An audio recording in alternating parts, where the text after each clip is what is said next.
नमस्कार, आप देख रहे हैं सदर्शन एक्सप्रेस। निष्पक्ष बेखौफ बुलंदाबाद।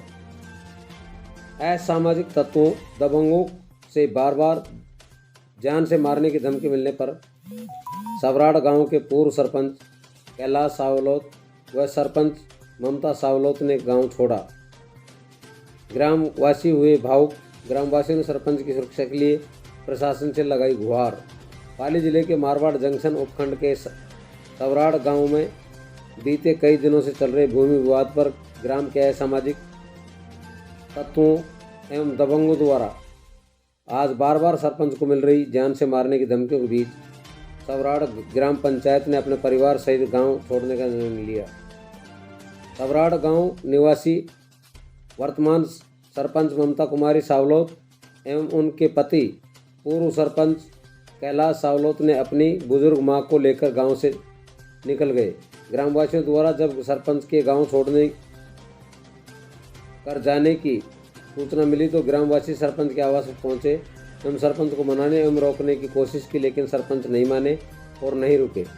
मीडिया को जानकारी देते हुए सरपंच पति कैलाश सावलो ने कहा कि कुछ असामाजिक तत्वों दबंगों द्वारा झूठे उन पर आक्षेप लगाए जा रहे हैं। खरीद शुदा भूमि हड़पने के आरोप लगाए जा रहे हैं, जबकि जो भूमि विवादित बता रहे हैं सरपंच ने 6 साल पहले खरीदी थी। बार बार गांव के दबंगों एवं जाति विशेष द्वारा एवं कुछ असामाजिक तत्वों द्वारा उनको जान से मारने की धमकियां मिल रही हैं। पूरे गांव में उनके खिलाफ मुहिम चलाई जा रही है। सरपंच ममता कुमारी अपने पूरे परिवार की सुरक्षा के चलते आज सावरोड गांव छोड़कर चली गई। सरपंच के गांव छोड़ने के समय समस्त ग्रामवासी 36 कौम के लोग भावुक नजर आए और सरपंच को रोकने की कोशिश की, लेकिन अपने बूढ़ी मां एवं अपने परिवार की सुरक्षा के चलते आज सारा घरेलू सामान पिकअप वाहन में भरकर हमेशा के लिए सरपंच ने अपना गांव छोड़ दिया। सरपंच ने प्रशासन की गुहार लगाई कि वह मुझे न्याय दिलाए।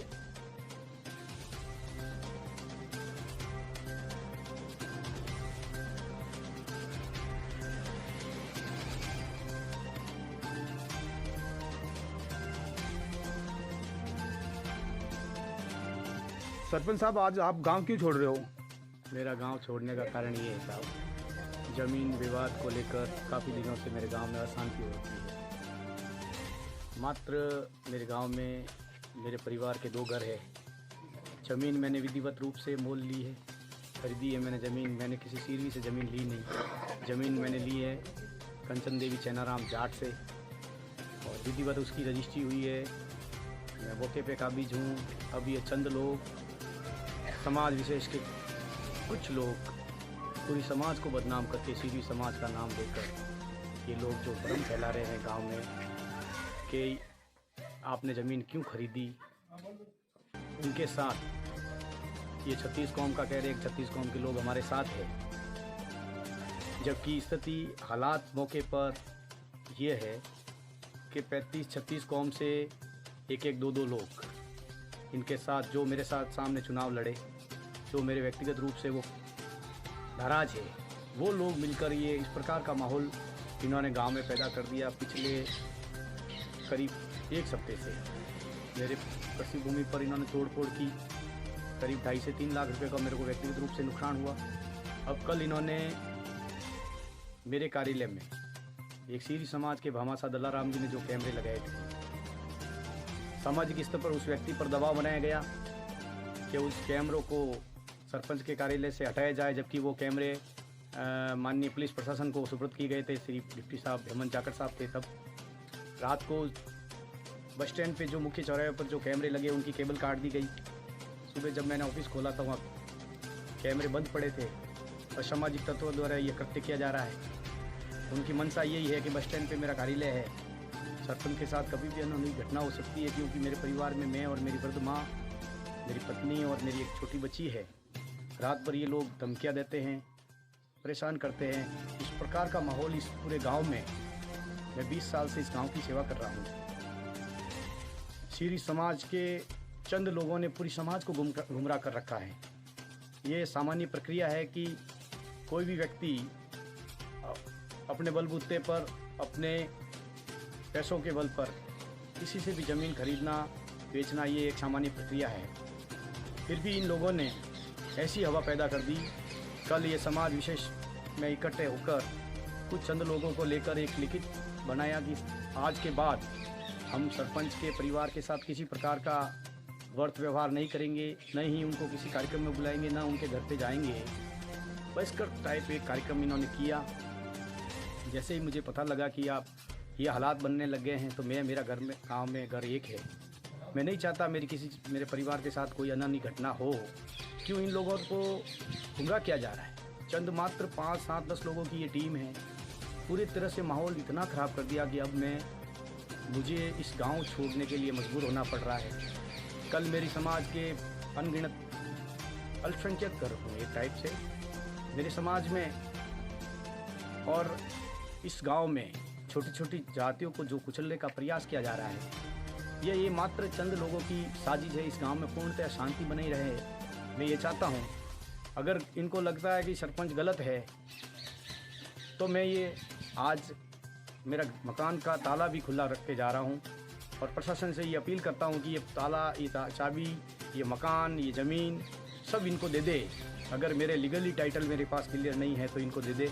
मुझे कोई एतराज़ नहीं है। मैं पहले मेरा दायित्व है कि मेरे इस गांव का प्रथम नागरिक होने के प्रतिनिधि होने के नाते मैं चाहता हूं शांति बनी रहे। जब ये लोग समझौता या कोई सामान्य रूप से बात करना चाह रहे हैं तो 3 बार इन्होंने मीटिंग की। पहले सीरी समाज के अंदर इन्होंने मीटिंग की। कुछ बुद्धिजीवी लोगों ने कहा भाई सरपंच साहब को बुलाओ ताकि इस बात का समाधान हो जाएगा यहाँ पर मौके पे। तो अन्य जाति के लोगों ने और समाज के कुछ असामाजिक तत्वों ने, जो मेरा लगातार निरंतर 3 सालों से 3 बार इन्होंने मेरा विरोध किया, उनके कारण से क्या उनको बुलाने की ज़रूरत नहीं है तो समझौता, फिर वो चाहते ही नहीं एक समझौता हो। दूसरी बार 2 दिन बाद जब महादेव की मंदिर में ये मीटिंग हुई, ये बोल रहे 36 कौम की मीटिंग है। तब नैन सिंह जी चांदावत जो वरिष्ठ कृषि विभाग से ईओ पद से रिटायरमेंट है, उन्होंने वहाँ मौके पर कहा था कि भाई सरपंच साहब को बुलाओ ताकि उनकी गलती होगी तो उनको भी कहेंगे। सामने वाली पार्टी भी हमारे परिवार से है, समाज से है, वो भी हमारे गांव के हैं, बैठ के बात कर लेंगे। तो वहाँ भी चंद लोगों ने, असामाजिक तत्वों ने ये कहा कि उनको नहीं बुलाया जाए यहाँ पे। तो साहब मेरे को ये बताओ, जब 2 पक्षों के बीच में कोई आपसी तनातनी होती है तो गाँव का पहला दायित्व है कि वो दोनों पक्षों को बिठाकर दोनों पक्षों की समान रूप से बात सुनकर समझौता करें। इन्होंने जो भ्रम फैलाया, तोड़ फोड़ की, तो मेरा ये सिस्टम ये तो मैं करूँगा ही कि मेरे पास कोई इतने बाहुबली जो ये समाज है, इनकी संख्या ज़्यादा है, आर्थिक रूप से भी ये शख्स लाखों करोड़ों रुपए के इनके व्यापार है, उसके बल पर चंद लोगों को प्रलोभन देकर ये गुमराह कर ये जब हकीकत आएगी तब आपको पता पड़ेगा कि चंद लोगों को प्रलोभन देकर ये सरपंच के खिलाफ एक काफ़ी दिनों से साजिश रचे थे। लगातार वे चुनाव में हार रहे हैं, वो हार उनको पच नहीं रही है। मुख्य कारण तो है ये पूरे गांव में एक माहौल ऐसा क्रिएट कर दिया। ये 36 कौम का कह रहे हैं, जबकि 36 कौम में सवराड़ की आबादी 4000 है और 60-70-80 लोग इकट्ठे हो रहे हैं। उसमें से सबसे बड़ी समाज कौम सीरी समाज है हमारे गाँव में। उसके बाद माली समाज है, राजपूत समाज है, देवासी समाज है। तो माली समाज से मात्र 1 या 2 लोग वहाँ भाग ले रहे हैं। मेघवाल समाज से 1-2 लोग भाग ले रहे हैं। हेगर समाज से कोई भाग ले ही नहीं रहा है। हीरागर समाज से कोई भाग ले ही नहीं रहा है। फिर 36 कौम कैसे होगा? मुझे इसका जवाब चाहिए। प्रशासन के द्वारा आपको क्या आश्वासन मिले? प्रशासन के द्वारा पूरी तरह से कानूनन रूप से मदद की जा रही है कि भाई जो आदमी सही है। मैंने प्रशासन से, एसडीएम साहब से, तहसीलदार जी से, माननीय डिप्टी साहब से, थानेदार जी से के मार्फत मैंने जिलाधीश महोदय को भी ये मैसेज करवा दिया कि जहाँ मुझे मेरा हक है, मेरा कोई पेस्टिज पॉइंट नहीं है कि मैं यहाँ रहूँ। जितना जो मेरा हिस्सा बन रहा है मुझे वो ज़मीन चाहिए और मैं वो ज़मीन लेके रहूँगा नहीं। और मेरा ये कोई इशू नहीं है।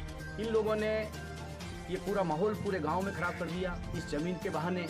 उन लोगों को लेना देना ही नहीं। ये तो जब व्यक्तिगत रूप से एक व्यक्ति के पीछे पूरा समाज को गुमराह करके उसके साथ इस प्रकार का ये माहौल पैदा कर दिया ताकि मैं दुखी हूँ और ये चंद टुकड़ों में मेरे को ज़मीन देकर ये बेच के चला जाए तो हम सुखी हो। कल इन्होंने निर्णय किया कि ज़मीन जितने में ली है सरपंच साहब ने उतने पैसे में ज़मीन दे, इसके लिए दबाव बनाया गया। दबाव ये भी बनाया गया जो 10 साल पहले मेरे पिताजी के टाइम में ज़मीन ली हुई, उस ज़मीन को भी ये रिटर्न करे। मेरा जो मकान जो मेरे दादाजी के टाइम में बना हुआ है, ये कह रहे हैं वो मकान भी गलत है। तो इस प्रकार का ये माहौल क्रिएट करके पूरे गांव में ये जो कह रहे हैं, मैंने कोई गांव की ज़मीन गोचर भूमि में मैंने कोई अतिक्रमण किया नहीं, मैंने कोई पीछे की ज़मीन को दबाया नहीं, मैंने कोई सार्वजनिक रूप से जो गांव की ज़मीन होती है मैंने उस पर कोई कब्जा किया नहीं। सामान्य रूप से जिस प्रकार की ज़मीन बिकती है लोगों के, उसी प्रकार मैंने 6 साल पहले खरीदी है। तो 6 साल में अब तक क्या हुआ, जब न्यायालय ने ये फैसला कर दिया, तहसीलदार जी मौके पे आए थे तो बंटवारा इन्होंने किया। तो बंटवारा इन्होंने ये कह रहे बंटवारा हमेशा मंजूर नहीं है। कोई बात नहीं, मंजूर नहीं तो आप बता दो कहाँ लेना। ये बात तो जब वो करेंगे तभी पहल होगी। मैं मेरे इस बहिष्कृत जैसे कर्तव्य समाज को गुमराह करके चंद 8-10 लोगों की वजह से पूरे समाज को 35 कौम को ये एक तरफ कर रहे हैं, क्योंकि ये समाज धन बल पे भी आगे हैं, संख्या बल में भी आगे है और मेरे घर गांव में 4-5 ही है। मैं नहीं चाहता कि मेरे साथ कोई अनहोनी घटना हो। मुझे रात में दिन भर मेरे परिवार को खतरा है, मुझे व्यक्तिगत रूप से खतरा है। आज मैं ये गांव छोड़ के इसलिए जा रहा हूँ, ये चाबी भी मेरे गांव को वाले को दे रहा हूँ। जब भी आप चाहो जैसा करो, मुझे मेरा न्याय चाहिए। मेरे साथ संख्या बल कम है, इसकी प्रशासनिक स्तर पर मैं ये चाहता हूँ निष्पक्ष इसकी जांच हो, जिसका हक है उसको मिले। वो जो परिवार ये कह रहे हैं डगला राम जी और चैना राम जी, जब उस परिवार ने मेरे को 6 साल में आज दिन तक कोई असभ्य भाषा का उन्होंने प्रयोग नहीं किया, मैंने भी नहीं किया, तो ये लोग जो चंद लोग जो बीच में पड़े हैं 36 कौम के लोगों के साथ ये इस प्रकार का गुमराह करके ये लोगों का माहौल क्रिएट करके अपनी जन भावनाओं को अपने साथ लेकर ये जो माहौल पैदा कर रहे हैं, इससे मैं हाथ होकर दुखी होकर मेरी परिवार की सुरक्षा को देखते हुए मैंने ये निर्णय किया है कि मैं मेरा परिवार छोड़कर मैं ये गांव छोड़ के जा रहा हूं। मैंने 20 साल तक सेवा की है, जाने अनजाने में मेरे से भूल चूक में अगर कोई गलती हुई है तो मैं हाथ जोड़कर पूरे मेरे गांव के तमाम 36 कौम के लोगों के साथ मैं हाथ जोड़ के ये बात कह रहा हूं कि आपने जो मेहरबानी रखी उसके लिए मैं आभार प्रकट कर रहा हूं आपका। मुझे निश्चित रूप से न्याय मिलेगा, क्योंकि मैंने प्रशासन ने ये बात कह दी है कि जहाँ भी मेरा हक है मुझे विधिवत न्यायिक रूप से मैं जो भी निर्णय करूँगा वो मुझे कागज़ में चाहिए, क्योंकि उस मेरे पे जहाँ ज़मीन का विवाद है एक ही जाति के लोग हैं और वो 60-70 लोग एक साथ हैं और मैं अकेला एक हूँ। इसीलिए तो मैंने कानूनन रूप से न्यायालय की शरण ली थी। और 5 साल 6 साल ये लोग कह रहे हैं ना, 6 साल 17 में मैंने ज़मीन ली, मैंने आज दिन तक उसमें पैर नहीं रखा था। निर्णय होना नहीं होना, इन्होंने उल्टा मेरे ज़मीन पे कब्जा किया। ये वास्तविक रूप से कहे, अगर नहीं कहे तो कम से कम भगवान पे तो भरोसा रखे। सीरी समाज का मुख्य आराध्य देवी है आई माता। बिलाड़ा मंदिर में जाकर ये परिवार ये कह दे हाथ लगा के कि सरपंच साहब ने कोई अन्याय किया या सरपंच साहब ने हमारी ज़मीन दबाई, तो मैं ये ज़मीन के पैसे भी नहीं लूँगा और ये ज़मीन पूरी उनको देने की बात कह रहा हूँ।